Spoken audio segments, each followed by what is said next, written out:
Hello, everyone. I am Maria. My name is Lori, and we will be presenting to you the servant model of leadership. We decided to start with the historical basis of servant leadership. Now, the ideas behind servant leadership are ancient, but Robert K. Greenleaf is the person who first articulated them for our time. So, the term and concepts were coined by him in 1970. Greenleaf worked for 40 years at AT&T, and after retiring, he started exploring how leaders and institutions could better serve society. He believed that individuals and organizations could support each other, as he was against coercive leadership. He wrote his first essay about servant leadership in 1970 and credits his formulation of servant leadership to Hermann Hesse's novel, The Journey to the East. We will watch a summary of the book, The Journey of the East, together. Please take this opportunity to jot down notes on what Greenleaf saw in the story of the journey to the East that led to servant leadership.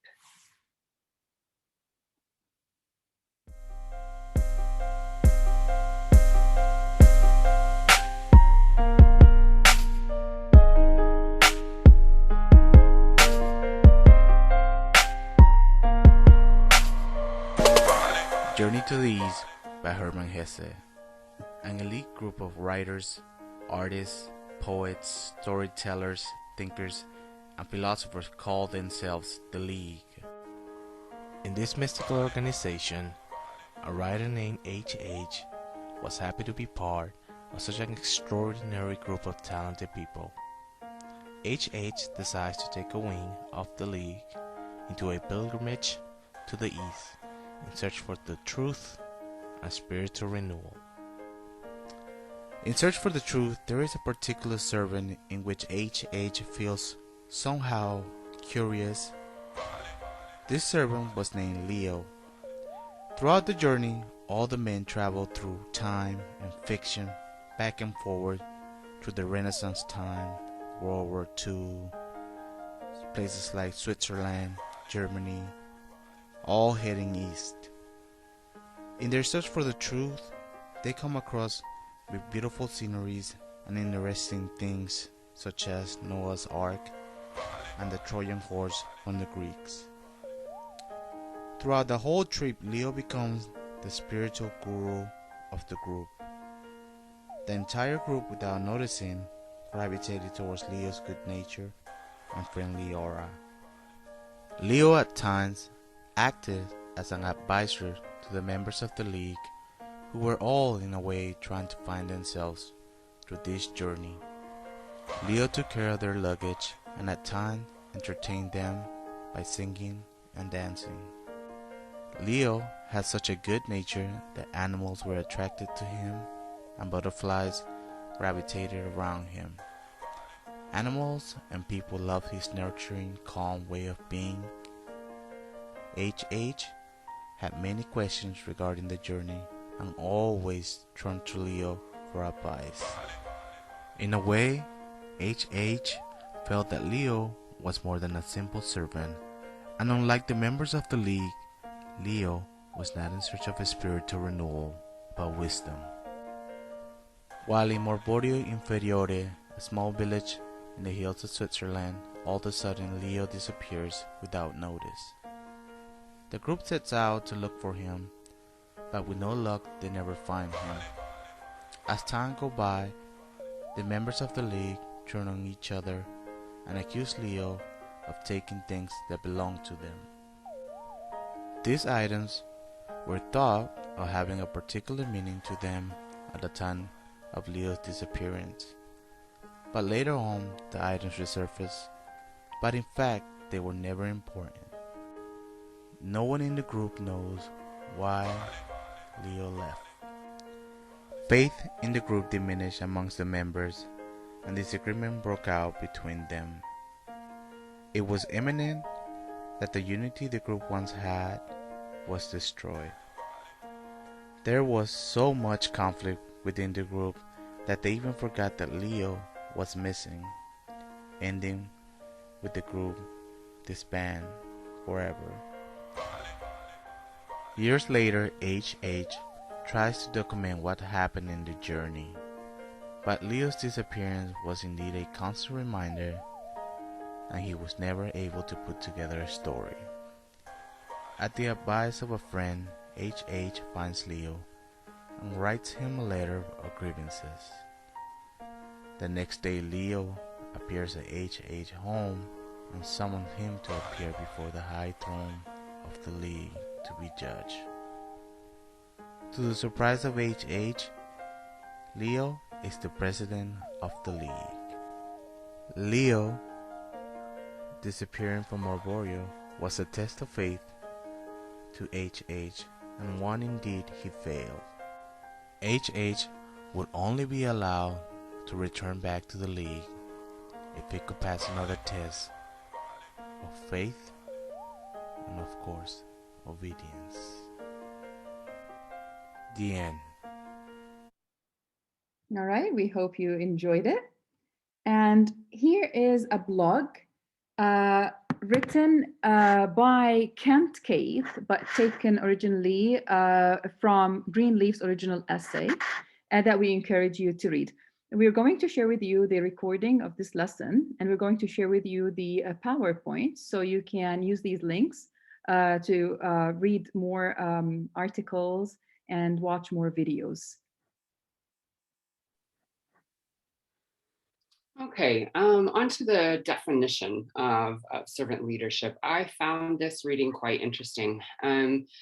As Maria had mentioned, Greenleaf spent 40 years working for AT&T, and there he became really disenchanted with the use of coercion backed up by institutional power given by hierarchical models.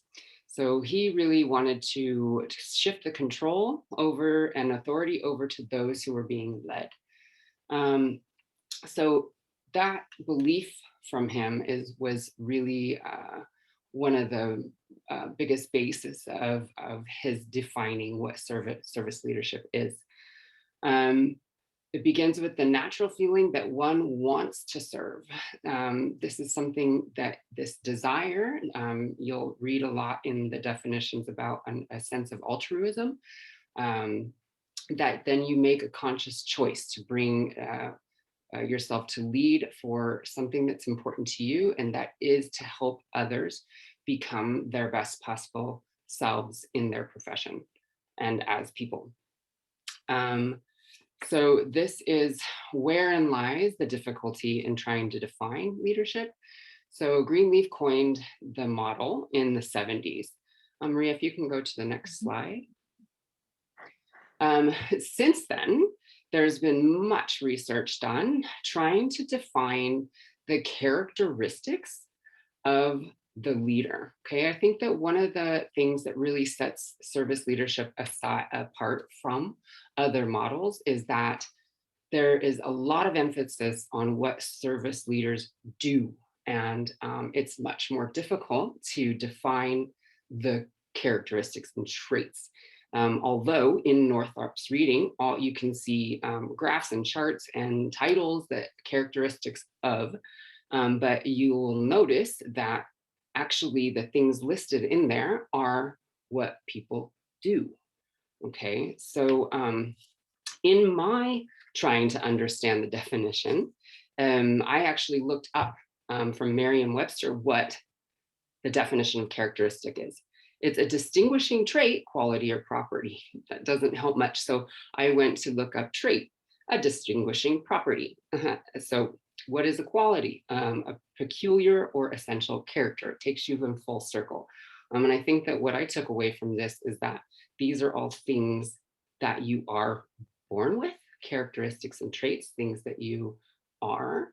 And a lot of the definitions by many of the researchers since the 1970s really do come out with what characteristics do. So I question sometimes the title of what we have. Perfect. So this table actually is a testament to the fact that there is a lack of agreement among researchers on what the specific characteristics are that define leadership. So this is a bit of a timeline and some of the, so you can see, I'm going to focus on Barbudo and Wheeler because later I have an example of one of their studies. But they name altruistic calling, emotional healing, persuasive mapping, that as some of the characteristics. And you can look at some of the others under Dennis and Borokarnia. Humility, is that something you're born with or something that you learn, right?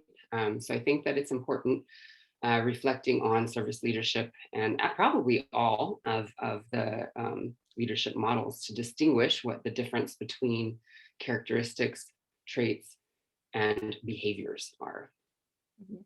And trying to understand Lori's point further, when we were exploring the 10 characteristics of how they were explained by Northouse in the book, we tried to make the distinguish. So, for example, we tried to distinguish between the being a listener, born as a good listener, or practicing listening, and where it can become more of a habit or a behavior. So if you look at the first one, listening, if you say someone is a good listener or born as a good listener, you can say that someone is better than the other person at that skill.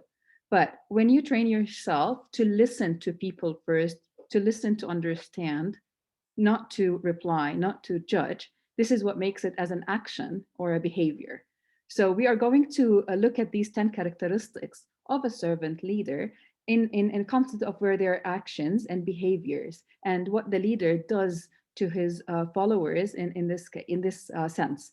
What we need you to do while we are just going through the definitions of these characteristics is for you to take down notes again, and at the end we need you to think if you want to work with a servant leader, or are you working with a servant leader, or if you don't like working with a servant leader, what are the reasons behind that? Because this is going to link with the outcomes that Lori is going to explain later in this lesson.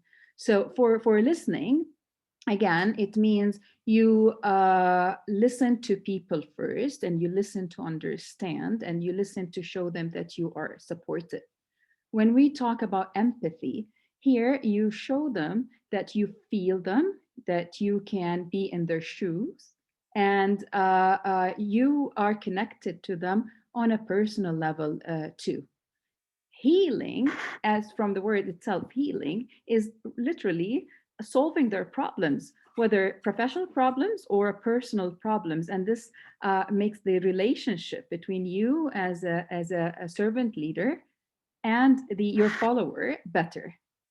When we talk about awareness as a characteristic, it is being aware of yourself and your perspectives first. And if you are aware of your perspective, then you can step aside and see people's perspectives in a bigger image. So this is the thing. You understand your own perspective, you step aside, you understand the other perspectives in a bigger circle, so you can have the full image. And when we talk about persuasion as a characteristics from it, you persuade, and this is the exact opposite of coercion. And at this point, you convince people to change. And this is, I believe, this is one of the hardest things for a leader. And personally, I had to train myself and go through a long process of changing myself first in order to convince people to change. And this is one of the characteristics that worth really reflecting on.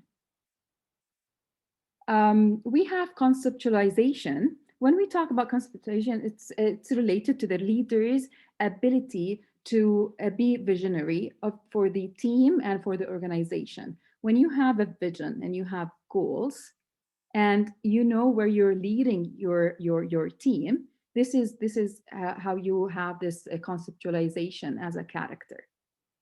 as a trait. And then we have foresight. Foresight, it is the ability to see the future, not because you're talented, because you can study the present situations and the past. So you can predict the future based on the present and the past of your organization, or what is going on. We have another characteristic here. It is the or trait stewardship, and here it's the ability to take the responsibility for yourself as a leader, for all your responsibilities, and the responsibility for others. So it is no one's fault. You will stand up and take the action and try to solve a problem. So at this point, we're not pointing fingers at anyone because you are responsible and you are the leader. We have commitment to the growth of people. And here it means that you are committed to make a difference in each and every individual, personally and professionally, in your team. So, and finally, it is building the community. It is the servant leadership here fosters the development of the community, here where you make a difference in your community. So think now of these 10 characteristics. And it could be that you are a servant leader. It could be that you're working with a servant leader. It could be that you're not working with a servant leader and you do not want to work with a servant leader. So it's worth reflecting on that. Okay, great. So model of servant leadership. I really like this flow chart. It explains the whole concept kind of in one picture. Antecedent conditions refers to the different areas that kind of need to be ideal in order for servant leadership to work, or that service leadership fits more to certain contexts. So, for example, in context and culture, the context could be at a healthcare facility, at a school, or a nonprofit organization.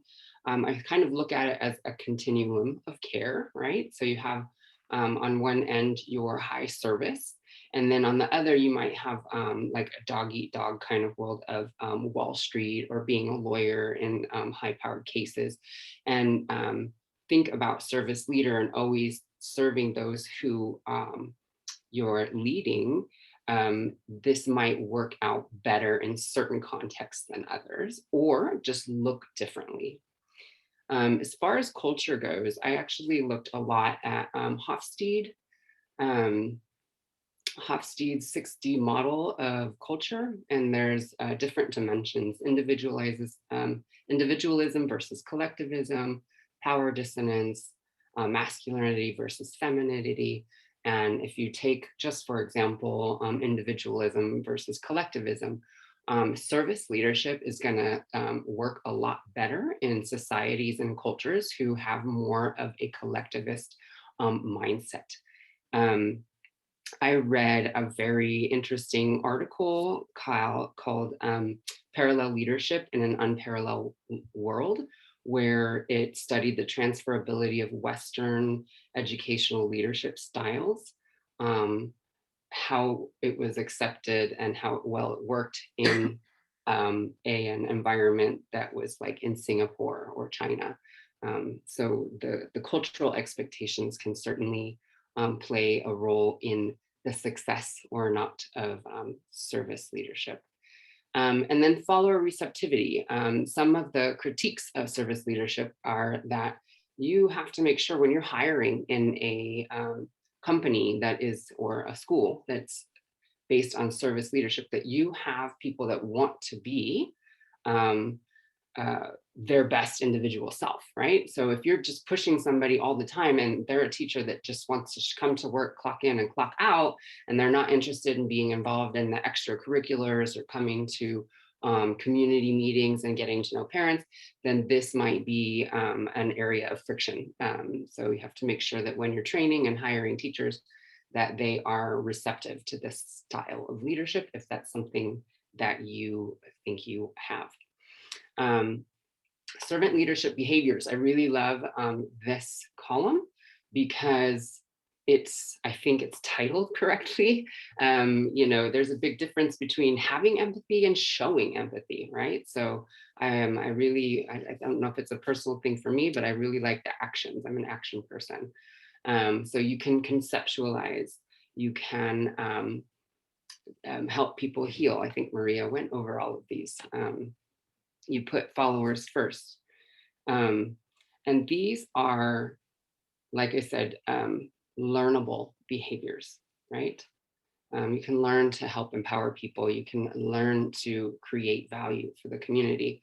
I like to plug in a little bit moral leadership here too, because with persuasion, it's opposite of coercion, but persuasion still sounds like a push, right?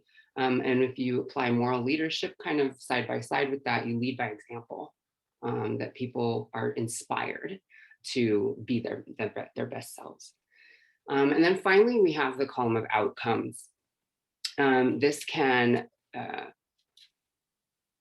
look differently for different areas. I'm thinking of Southwest Airlines at the moment. So that's not a school example, but your organizational, sorry, I'm going to skip back. We'll start with follower performance and growth. That they will realize your followers, if they're open, if they're receptive, they will perform and grow with the company, with the school.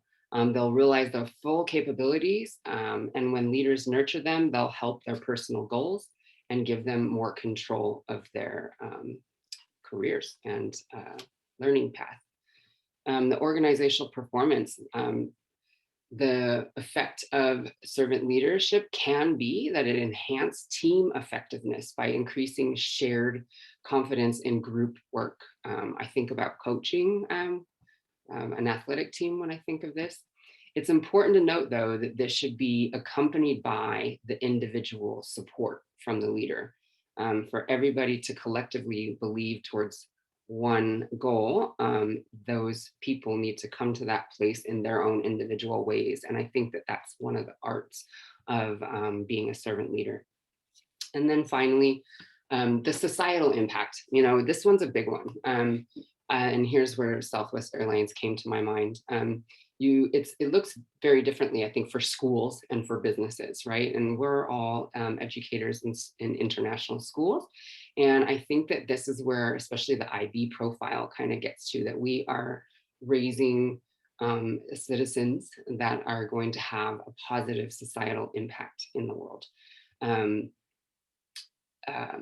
And hopefully we're inspiring action by students to get out into their communities and be positive influence.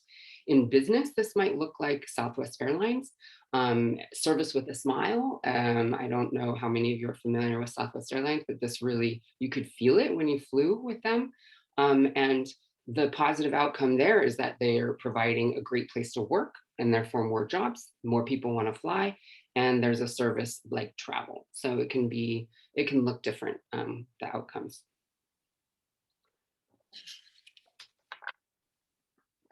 Since we said at the beginning that the ideas behind servant leadership are ancient, okay, we are going just to share with you 5 servant leaders, famous leaders, and I'm sure they're all familiar with them. Here's Martin Luther King, and the studies have shown that he is a servant leader. We have Nelson Mandela, Gandhi, Mother Teresa, and Albert Schweitzer. And maybe for later, it's worth just going through their lives and compare their characteristics or behaviors to what we've discussed today. All right. We have 2 discussion topics for you, and we want you to choose one and respond in the discussion platform. Okay, the first one is a survey. So one of the a couple of the supplemental readings for chapter 10's Northouse was about taking this servant leadership survey. So we've attached it here. And like Maria said, we'll put the slideshow up as well as our recording so you can have the link to the survey. And reflect on if your perception of leadership qualities and behaviors matches others.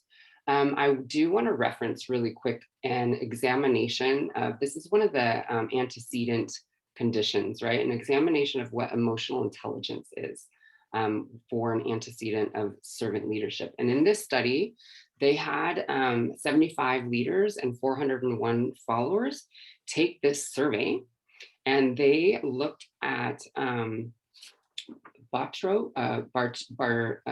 Barbudo, and that was on the 6th slide that we talked about, that shows how much research there is that's conflicting.